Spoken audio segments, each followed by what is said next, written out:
Mereka mengatakan Bismillahirrahmanirrahim adalah satu ayat daripada Al-Quran, tapi bukan ayat daripada surah Al-Fatihah, iaitu ayat Quran dalam surah An-Naml.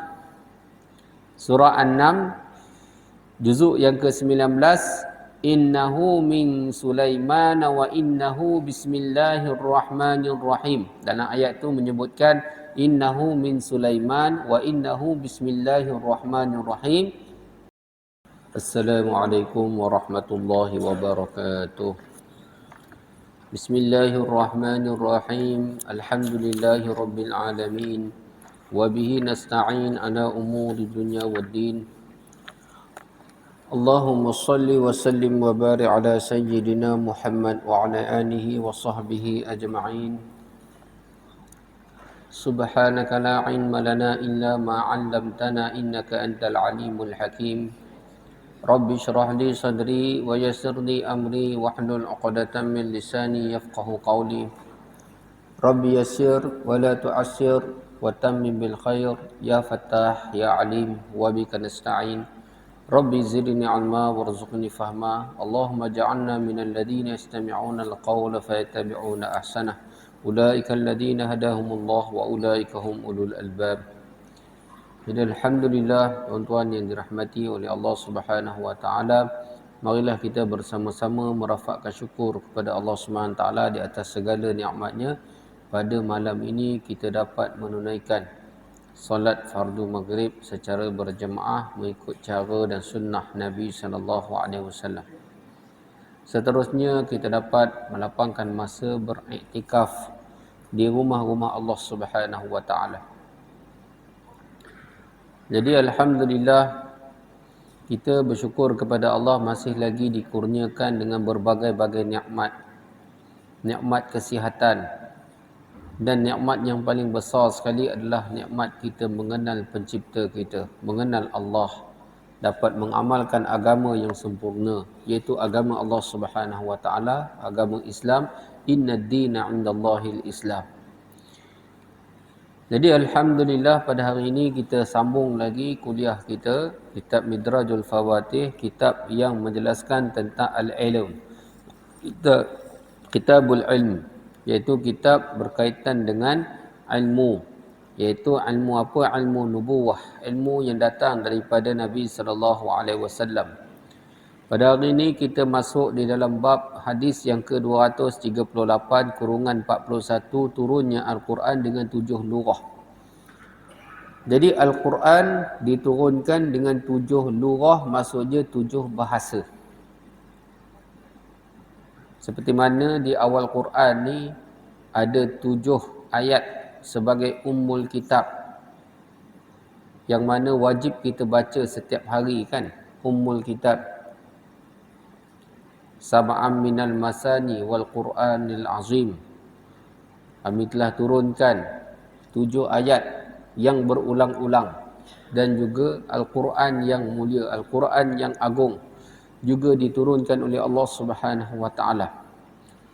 Surah Al-Fatihah adalah merupakan ummul kitab, ibu kepada Al-Kitab, iaitu ibu kepada Al-Quran, yang mengandungi 7 ayat.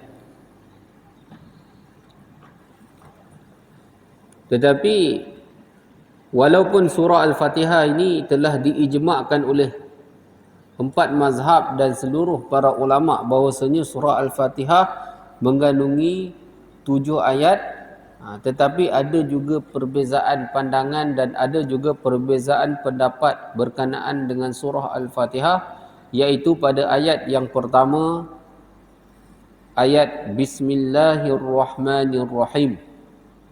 Ayat yang pertama iaitu Bismillahirrahmanirrahim, yang mana sebahagian ulama berpendapat bahawasanya Bismillahirrahmanirrahim yang terdapat pada awal surah Al-Fatihah dan juga awal surah-surah ini bukanlah satu ayat daripada surah tersebut. Ia hanyalah fasil baina suratain, pemisah di antara 2 surah, pemula kepada surah tersebut. Kan ayat apa? Bismillahirrahmanirrahim. Tetapi mengikut pandangan mazhab kita, mazhab Imam Syafi'i rahmatullah alaih, Bismillahirrahmanirrahim adalah satu ayat daripada surah Al-Fatihah. Oleh kerana itu wajib kita membaca Bismillahirrahmanirrahim setiap kali kita membaca surah Al-Fatihah. Bagaimana pula dengan mazhab-mazhab, iaitu mazhab Imam Abu Hanifah rahmatullah alaih ataupun mazhab Hanafi, dan juga mazhab Imam Malik, mazhab Maliki, yang berpendapat bahawasanya Bismillahirrahmanirrahim bukan satu ayat daripada surah Al-Fatihah. Mereka mengatakan Bismillahirrahmanirrahim adalah satu ayat daripada Al-Quran, tapi bukan ayat daripada surah Al-Fatihah, iaitu ayat Quran dalam surah An-Naml. Surah An-Naml juzuk yang ke-19, innahu min Sulaiman wa innahu bismillahirrahmanirrahim. Dalam ayat itu menyebutkan innahu min Sulaiman wa innahu bismillahirrahmanirrahim, yang bermaksud sesungguhnya risalah surat itu adalah daripada Sulaiman dan ia bermula dengan lafaz bismillahirrahmanirrahim. Ini ayat yang berkaitan ataupun ayat yang menceritakan tentang surat Nabi Allah Sulaiman alaihi salam yang baginda alaihi salam telah hantar kepada Ratu Balqis. Lalu dibuka surat itu dan dibaca dan dijelaskan secara ringkas kandungan itu, surat itu daripada Nabi Allah Sulaiman alaihi salam dan bermula dengan Bismillahirrahmanirrahim. Ijma' ulama' mengatakan itu ialah ayat Quran. Bismillahirrahmanirrahim dalam ayat tersebut ialah ayat Quran. Tetapi di awal surah dan juga di awal Fatihah itu ada ikhtilaf. Kerana apa? Kerana hanya mazhab Syafi'i dan mazhab Hambali sahaja mengatakan Bismillah adalah sebahagian daripada surah Al-Fatihah. Adapun mazhab Hanafi dan mazhab Maliki mengatakan Bismillahirrahmanirrahim bukan satu ayat daripada surah Al-Fatihah. Tapi kalau dia kata, mereka mengatakan Bismillahirrahmanirrahim bukan satu ayat daripada surah Al-Fatihah, makna Fatihah mereka ada 6 ayat lah. Fatihah ada 6 ayat lah. Jadi di situ jawapannya tidak. Mereka tetap berpendapat surah Al-Fatihah 7 ayat, tetap 7 ayat. Cuma perbezaannya adalah pada ayat yang terakhir, siratal ladzina an'amta alaihim, merupakan satu ayat, yang lain ghairil maghdubi alaihim waladdallin, satu ayat yang lain. Mana je ayat lah tu dipecah jadi 2. Ini bagi mereka, iaitu ulama-ulama daripada mazhab Hanafi dan mazhab Maliki yang berpendapat Bismillah bukan satu ayat daripada surah Al-Fatihah.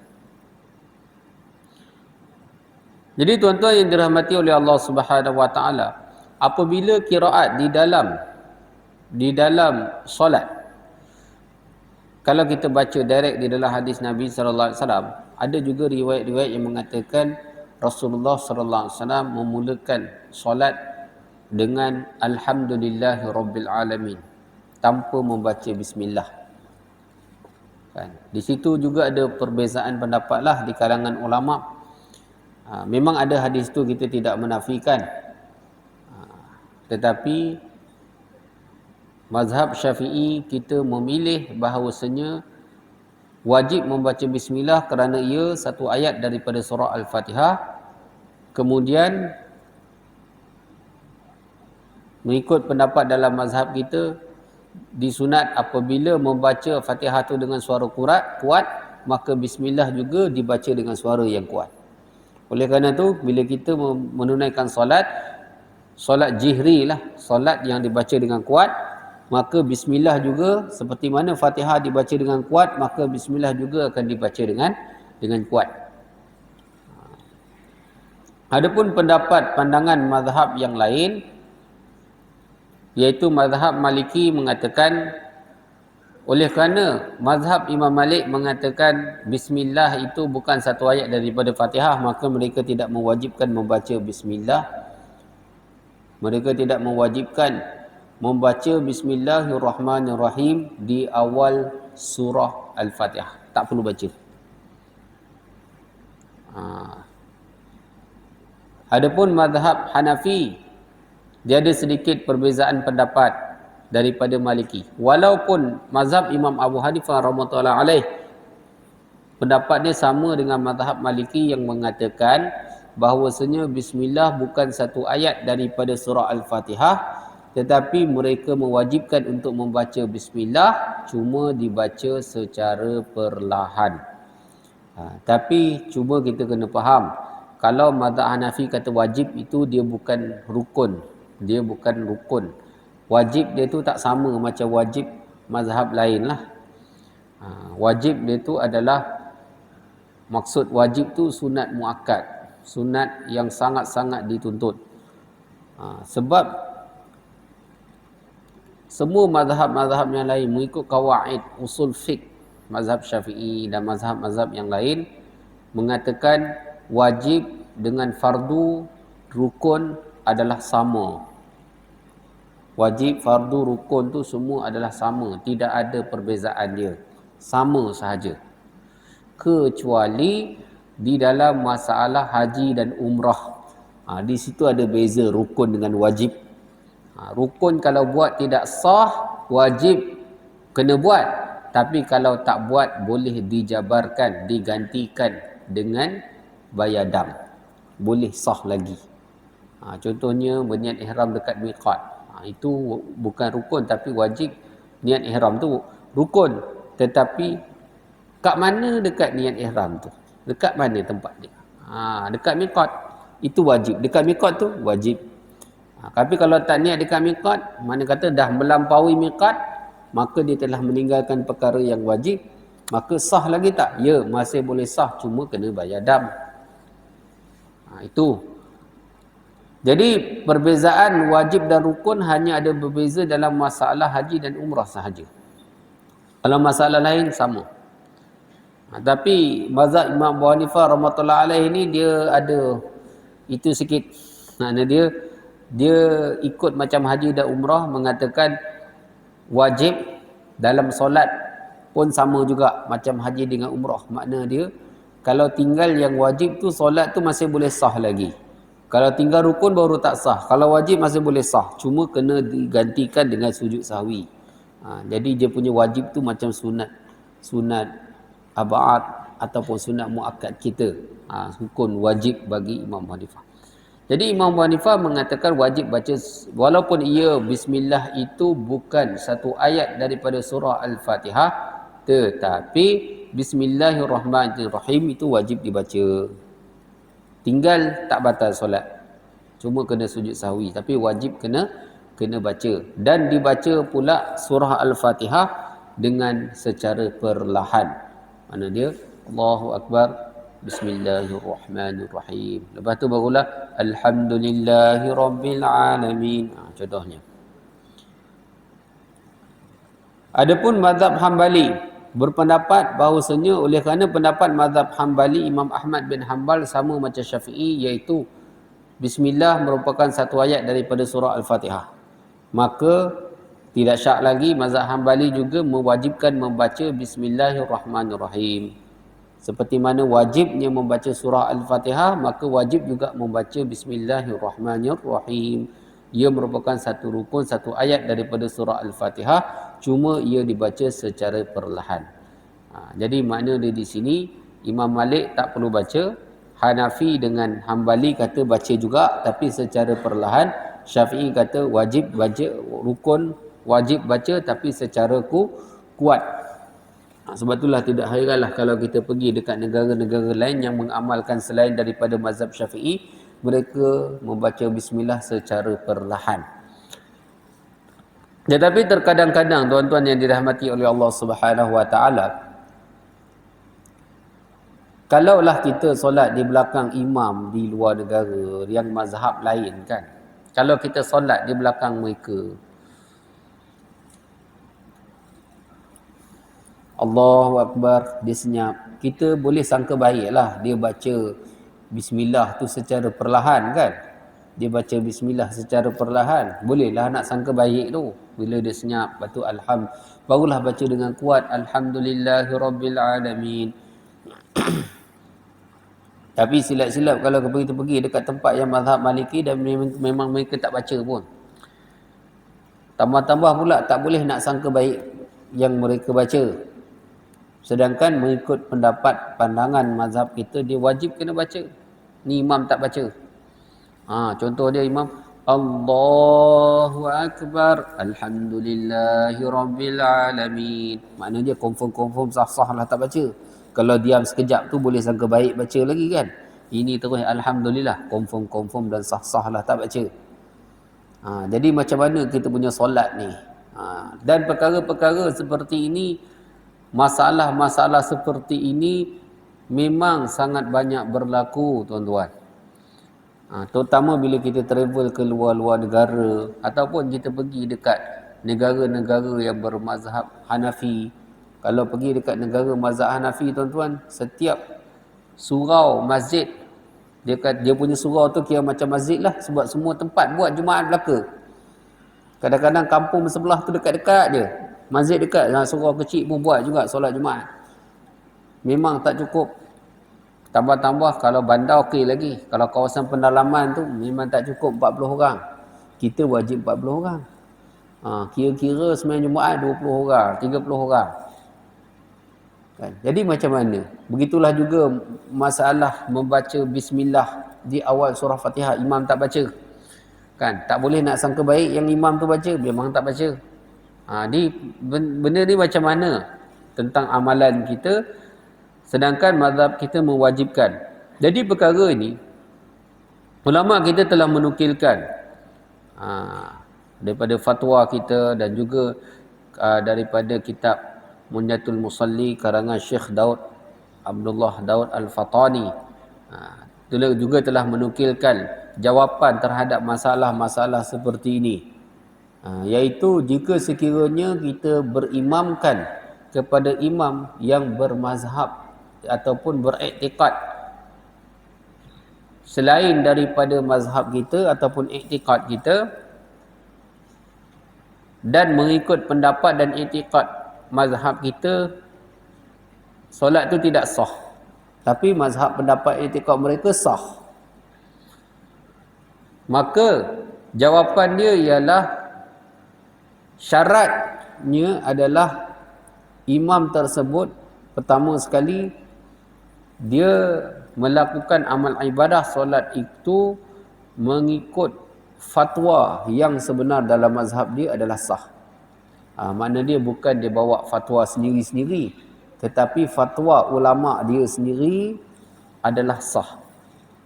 Maka secara muktamad kita ikut berimamkan mereka juga adalah sah. Itu pendapat muktamad adalah sah. Dan disunatkan untuk kita untuk mengulangkan solat tersebut. Mana dia kalau tak nak ulang pun tak apa, tapi sunat untuk ulang. Contohnya kita pergi tempat orang sembahyang Jumaat tak cukup 40 orang, kira-kira tak cukup. Kira-kira memang confirm tak cukup lah. Jadi apa kita perlu buat?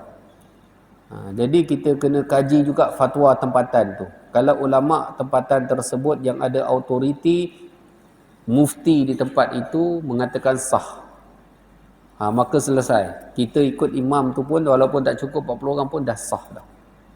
Cuma sunat untuk kita ulang.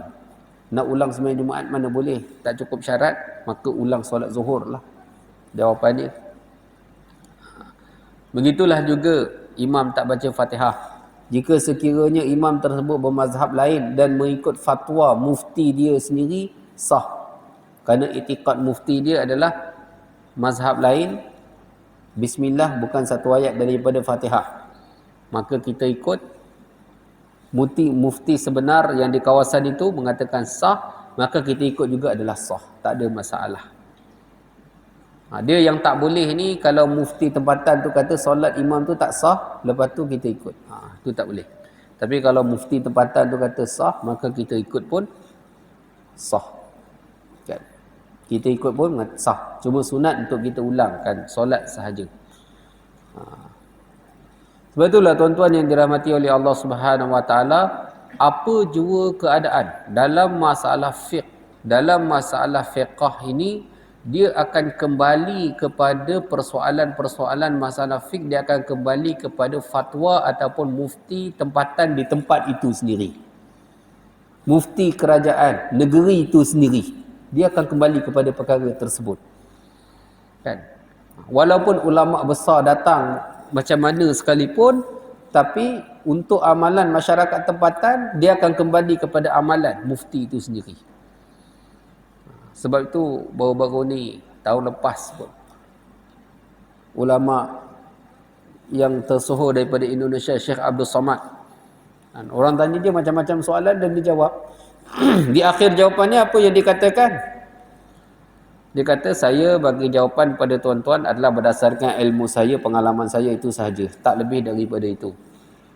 Boleh dijadikan sebagai panduan. Tetapi, jika sekiranya mufti tuan-tuan memberi jawapan yang sebaliknya daripada jawapan saya, maka tuan-tuan perlu tolak pendapat saya dan ikut tuan-tuan punya mufti. Itu kata Syekh Abdul Somad. Begitulah juga baru-baru ni, bulan lepas tak silap saya, ulama tersohor di dunia, kan, Habib Umar dan yang lain, Syekh Ali Jumaah pun datang ke Malaysia baru-baru ni, beberapa minggu lepas dia datang. Ada beberapa sahabat saya pergi dapat jemputan tu. Saya pun dapat juga jemputan, tapi lambat bagi jawapan tu, dah ada orang lain isi. Tapi kita mengikuti jugalah munazarah, perbincangan, kan. Jadi banyak yang ditanya. Ni ulama tersohor dunia ni, Syekh Ali Jumaah, kan, ulama tersohor dunia di Azhar, kan, Syekh Ali Jumaah. Ditanya tentang beberapa permasalahan fiqh. Jadi Syekh Ali Jumaah ni dia bagi jawapan yang sangat simple, mudah, walaupun status dia sebagai ulama besar seluruh dunia, tapi bila ditanya soalan-soalan fiqh, dia tak jawab. Dia mengajak semua orang untuk mengkaji, untuk menelusuri usul fiqh, qawaid fiqh, mendalami qawaidul usul fiqh dalam mazhab Syafi'i, supaya kita lebih berilmu dan kita lebih tahu kenapa mazhab kita mengamal macam ni, kenapa amalan kita macam ni, kenapa amalan, tahu hujah-hujah dan dalil-dalilnya. Ini dia menyampaikan kepada ulama-ulama lah, asatizah yang hadir. Tapi bila ditanya soalan-soalan fiqh kepada beliau, beliau jawab dengan satu jawapan yang mudah. Dia tunjuk kepada satu orang mufti kebangsaan, mudah dia beritahu masalah fiqh, tuan-tuan kena ikut cakap ini. Bukan cakap dia, walaupun dia status sebagai ulama tersohor di dunia, tapi dia bagi tahu untuk masalah fiqh tuan-tuan, keadaan di negara tuan-tuan, saya tak tahu, tuan-tuan lebih tahu, mufti tuan-tuan lebih tahu keadaan di negara tuan-tuan, kena ikut cakap dia. Bukan cakap saya, tapi cakap dia. Dia isyaratkan kepada mufti kebangsaan pada ketika itu. Kan? Jadi itulah yang kita katakan, ulama-ulama ahli sunnah wal jamaah ini, di antara mereka ni saling ada sifat ihtiram, hormat, menghormati. Walaupun mereka ada pendapat mereka sendiri, mereka ada pandangan mereka sendiri dalam satu masalah, mereka ada pendapat ilmu mereka sendiri, tetapi bila mereka datang ke tempat orang lain, mereka akan menghormati ulama-ulama, mufti-mufti di tempat itu. Saling hormat, menghormati antara ilmu orang lain. Inilah juga akhlak yang telah ditunjukkan oleh imam kita, Imam Syafi'i rahmatullah alaih. Dan pada satu hari Imam Syafi'i telah datang ke tempat mazhab Imam Abu Hanifah rahmatullah alaih. Walaupun Imam Syafi'i dia tak hidup sezaman dengan Imam Abu Hanifah, tetapi Imam Syafi'i sezaman dengan salah seorang daripada anak murid Imam Abu Hanifah, iaitu Imam Muhammad Asy-Syaibani. Datang menziarahi Imam Muhammad Asy-Syaibani. Dan tempat itulah tempat fatwa mazhab Hanafi. Imam Syafi'i datang ziarah, duduk di tempat itu. Dan Imam Syafi'i diminta untuk menjadi imam.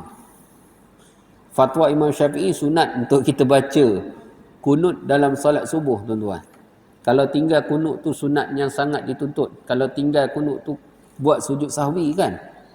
Tapi bila Imam Syafi'i menjadi imam di tempat mazhab Hanafi, dia menghormati fatwa tempatan tersebut. Imam Syafi'i jadi imam, dia tak baca kunut. Kenapa? Kerana mazhab Hanafi tidak sunat untuk membaca kunut di dalam solat subuh. Bukan kata mazhab Hanafi, Imam Hanafi, mazhab Imam Abu Hanifah rahmatullahi alaih tidak sunat membaca kunut di dalam solat subuh. Sebenarnya empat-empat mazhab ni ada kunut setiap hari. Cuma ada perbezaan pandangan dan pendapat berkaitan dengan kunut ini. Perbahasannya cukup panjang. Kalau dalam mazhab Hanafi, kita sunat membaca kunut dalam solat subuh selepas rukuk. Mazhab Maliki juga sunat membaca kunut, tetapi dia akan baca sebelum rukuk dalam subuh. Adapun mazhab Hambali dan mazhab Imam Abu Hanifah rahmatullahi alaih, mereka pun sunat juga baca kunut. Cuma mereka tak membaca kunut dalam solat subuh. Mereka sunat membaca kunut dalam solat witir. Kalau mazhab Hanafi, witir tu wajib, maka dia akan baca kunut di dalam solat witir sebelum rukuk. Dan mazhab Hambali, witir selepas daripada rukuk. Jadi maknanya kunut tu ada juga tiap-tiap hari, cuma perbezaan pendapat dan pandangan. Kadang-kadang timbul juga persoalan, boleh tak dalam dunia ni dijadikan satu mazhab sahaja, maka perkara tersebut tidak akan berlaku. Kenapa? Mazhab-mazhab ini dia berasal daripada perbezaan pendapat dan pandangan. Perbezaan pendapat dan pandangan bermula daripada zaman sahabat lagi dalam masalah furu'iyah. Jadi oleh kerana itu bahkan di zaman dahulu, di zaman sahabat, tabi'in dan tabi'in, mazhab ni bukan ada 4, bahkan beratus-ratus dan berpuluh-puluh. Zaman sahabat beratus-ratus sahabat yang mencapai tahap mujtahid dan mereka ada mazhab mereka sendiri. Masuk zaman tabi'in, tinggal berpuluh-puluh mazhab. Kalaulah kita baca kitab Bahrul Mazi, kitab Jami' Tirmizi, Imam Tirmizi dia menukilkan pendapat-pendapat mazhab yang lain selain daripada 4 mazhab.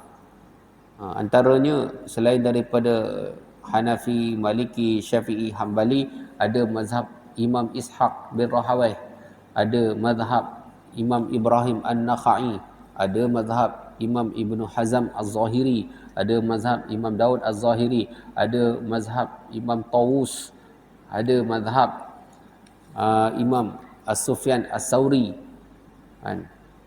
dan ada banyak lagi yang dinukilkan. Di sini saya sebut pun dah berbelas-belas dah. Tetapi Allah Subhanahu Wa Taala dengan kerahiman Allah Subhanahu Wa Taala hanya mengekalkan 4 mazhab ini sahaja. Yang mana 4 mazhab ini, mazhab-mazhab yang lain tu, penganut-penganut mazhab-mazhab yang lain tu, mereka telah beralih kepada salah satu daripada 4 mazhab ini. Dan dalam 4 mazhab ini memiliki qawaidul usul fiqh yang begitu kukuh, jelas. Masya-Allah, Allah menerima pengorbanan imam yang 4 ni, maka insya-Allah ia telah kekal sampai sekarang dan ia akan kekal insya-Allah sampai hari kiamat.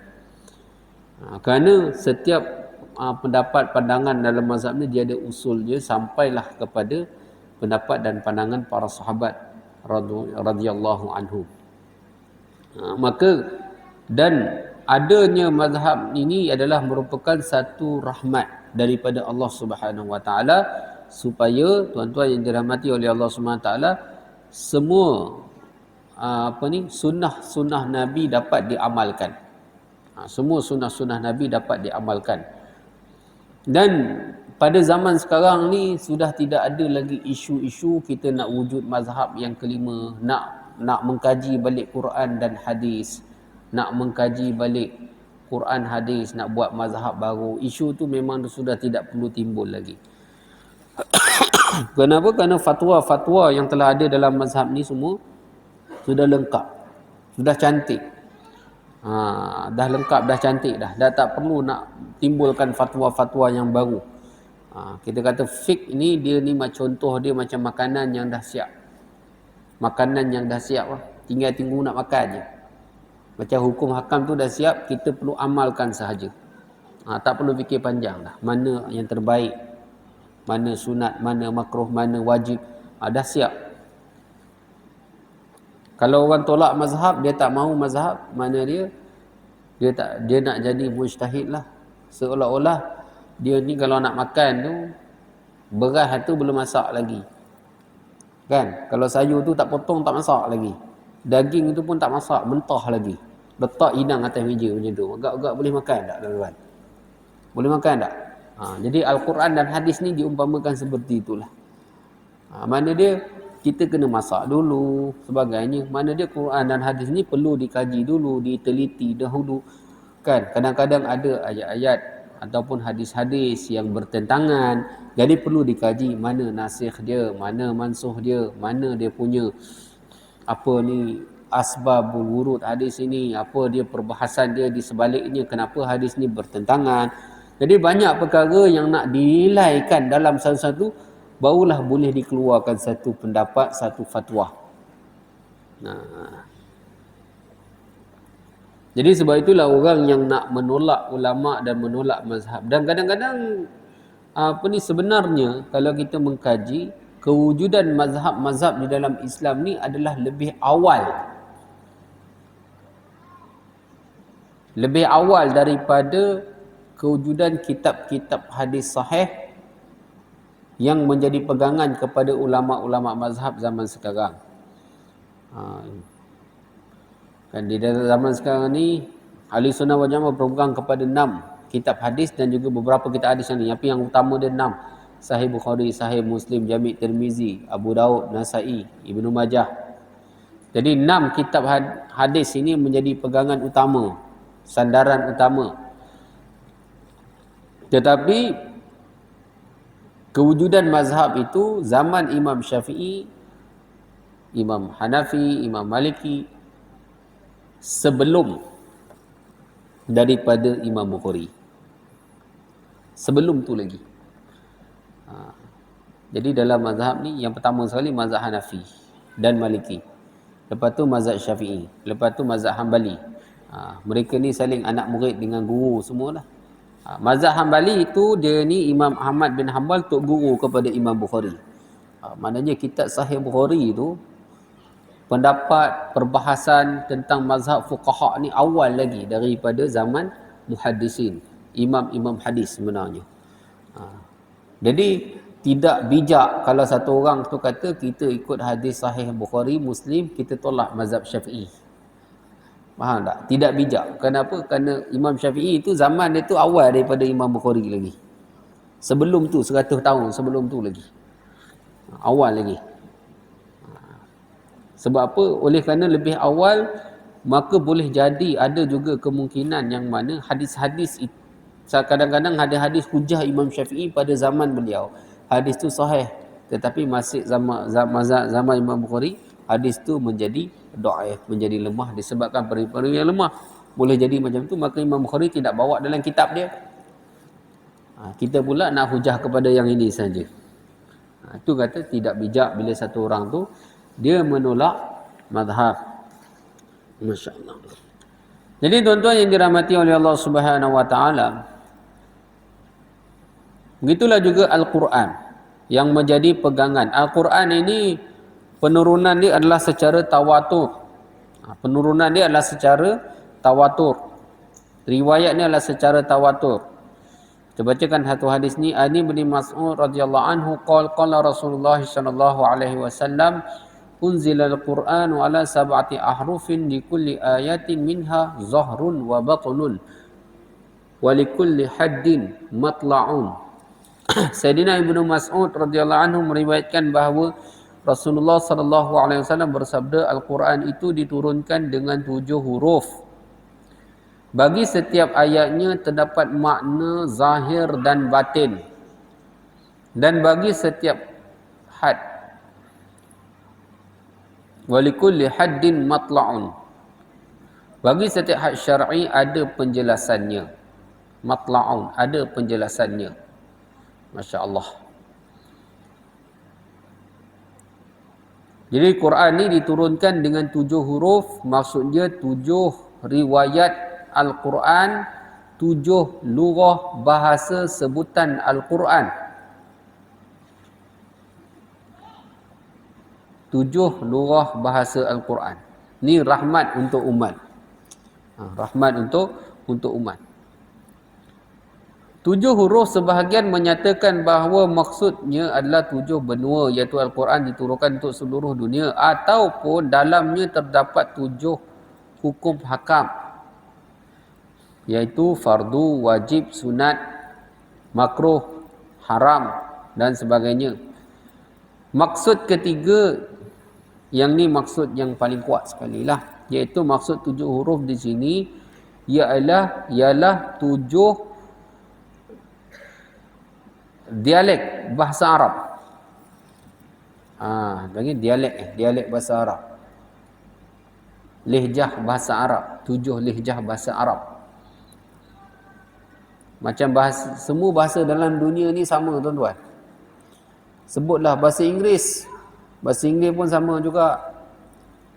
Kalau Inggeris Amerika lain sikit. Kalau Inggeris Europe ni lain, UK ni lain sikit. Inggeris Jerman ni dia lain sikit. Inggeris juga, tapi dia kalau Inggeris tu dia jadi orang India pula, dia lagi lain dia punya sebutan dia kan. Jadi dia ada, kalau orang yang pakar dalam bahasa Inggeris ni, dia tahu bila dia dengar ni kata ni UK. Dia dengar ni Amerika, USA punya Inggeris. Dia tahu. Kan sebab dia dah biasa. Bahasa Melayu pun sama. Dalam negara kita pun berapa jenis bahasa Melayu ada. Melayu Malaysia, Melayu Indonesia. Tu 2 hak besar. Yang Malaysia ni pula macam-macam ada. Melayu Penang ada, Melayu Kelantan ada, Melayu Sabah, bah semua. Melayu Nogori pun ada, Melayu KL pun ada, Melayu Pahang pun ada. Yang Pahang ni pun dia ada lain juga.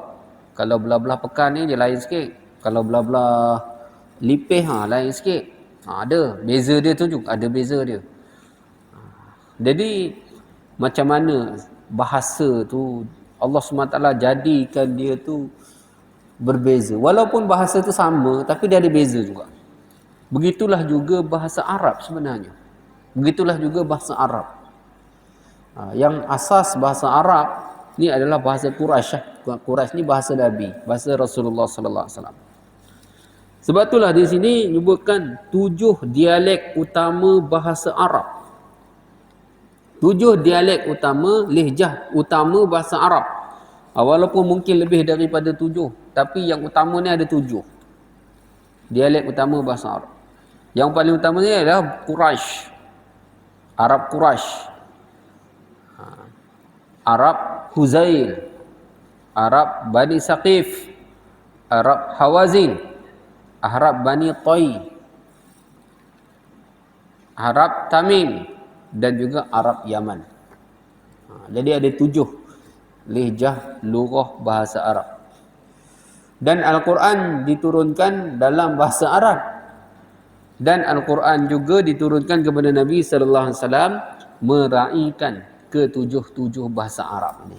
Makna dia Rasulullah membaca, dan asasnya Nabi SAW mengajar kepada majoriti sahabat Nabi Arab Quraisy. Tapi bila Arab daripada kabilah lain ni masuk Islam, mereka datang ke Madinah, mereka belajar Quran. Cara mereka bercakap, mereka pun cakap Arab juga, tapi cara mereka bercakap tu ada lehjah dia sendiri. Bang bila datang dengar, datang mai cakap, kita faham dia cakap. Faham. Faham macam mana dia cakap? Faham. Tapi kita tahu, ni datang daripada mana. Tengok orang datang, cakap bahasa Melayu, faham tak? Faham. Ni orang Kedah ni, bahasa Kedah. Orang datang, ada orang lain datang pula cakap, ni orang Kelantan ni, tahu cara gaya bahasa cakap ni, tahu dah. Kan? Kalau ada orang lain cakap pula, cakap. Ni bahasa, ni asal. Orang Pekan, orang faham. Betul. Juga bahasa Arab pun sama. Bila kabilah-kabilah ni memeluk Islam, datang di Masjid Nabawi, mereka memeluk Islam, mereka cakap Arab juga. Tapi Arab mereka ada lehjah dia, ada dia punya slang-slang dia sendiri. Maka bila mereka diajar Al-Quran, mereka akan membaca Quran tu ikut slang mereka. Mereka tak boleh nak ikut slang Arab Quraisy. Tak boleh. Mereka faham bahasa Arab, mereka akan baca cara mereka lah. Sebab itulah ada yang wadduha, ada qiraat lain baca wadduha. Sebab apa? Bahasa dia macam tu. Memang cara dia bercakap macam tu. Hai belaka kan. Contoh dia. Jadi tuan-tuan yang dirahmati oleh Allah SWT, dan Nabi SAW tidak memberatkan mereka bila mereka baca Quran. Nabi SAW tidak memberatkan mereka untuk ikut macam mana Arab Quraisy 100%. Bahkan Rasulullah meraihkan mereka, biarlah baca macam tu untuk kaum mereka, untuk bangsa, untuk luar lehjah Arab mereka. Kerana bahasa Arab ni ada 7 lehjah utama, maka Quran pun mengikut pada 7 lehjah utama tersebut, dan Nabi meraihkan. Daripada situlah adanya kiraat-kiraat lehjah-lehjah yang lain yang disebutkan 7 huruf bermaksud 7 lehjah dialek Arab yang utama: Quraisy, Huzail, Saqif, Hawazin, Ta'i, Tamim dan Yaman. Ini ialah qaul yang paling rajih, qaul yang paling kuat, yang dimaksudkan dengan unzila ala sab'ati ahrufin. Quran diturunkan dengan 7 huruf, maksudnya 7 lehjah bahasa Arab. Dan walaupun ia diturunkan dengan 7 lehjah bahasa Arab, tetapi Al-Quran yang asal yang diturunkan daripada langit kepada Rasulullah sallallahu alaihi wasallam adalah dengan lughah lehjah Arab Quraisy, iaitu lehjah Arab yang dibaca oleh Rasulullah sallallahu alaihi wasallam, yang dibaca oleh Muhajirin, oleh Abu Bakar, Umar, Uthman dan Ali. Maka oleh kerana itu dalam dunia ni lebih 90%, saya rasa lebih 95% adalah menggunakan Arab Quraisy. Lehjah Arab Quraisy, bahasa Quran yang kita baca ni. Kerana itulah yang banyak tersebar, kerana itulah bahasa Arab yang asal. Sebab kalau yang lain-lain tu dia tak banyak, dia minoriti, dia sikit je untuk bangsa tu je, dia tak banyak. Tapi untuk ajam, orang-orang ajam ni yang bukan Arab ni, semua dia akan ambil Arab Quraisy. Bila dia masuk Islam ni, ikut yang asal, ikut yang Rasulullah sallallahu alaihi wasallam. Jadi mengapa dibenarkan ada lehjah dialek Arab yang lain di dalam membaca Al-Quran? Ini adalah disebabkan kabilah yang lain, yang selain daripada kabilah Quraisy lah, yang saya sebutkan tadi, Huzail, Saqif, Hawazin, Ta'i, Tamim dan Yaman ni. Mereka merasa susah untuk membaca Al-Quran dengan lehjah ataupun lughah Quraisy. Mereka susah. Kalau ikutkan Quran ni tak boleh main-main, macam mana diturunkan macam tu kena baca. Kalau mu nak cakap terpulang lah. Tapi kalau baca Quran kena ikut macam mana ia diturunkan. Sebenarnya ikutkan macam tu. Tapi mereka datang dengan lidah tele dia tak boleh. Maka di situ Nabi sallallahu alaihi wasallam telah berdoa meminta kepada Allah Subhanahu wa taala agar Al-Quran tu boleh dibaca dengan lughah iaitu dialek bahasa Arab yang lain. Lalu telah dibenarkan oleh Allah Subhanahu wa taala, dan Nabi sallallahu alaihi wasallam telah membenarkan dialek lughah yang lain. Tapi syaratnya dialek tu ditasihkan oleh Nabi sallallahu alaihi wasallam. Maka Rasulullah ajar mereka dengan lughah Quraisy dan mereka membaca dengan dialek mereka. Dan Nabi mendengar, memahaminya dan mengiyakan. Jadi itulah yang dihafaz, yang diingati, dan mereka telah mengajar kepada bangsa ataupun kabilah mereka. Itu. Kalau ikut asal ni tak boleh, mesti baca dengan lehjah Quraisy. Tetapi disebabkan rahmat daripada Allah, berkat doa Rasulullah, maka dibenarkan.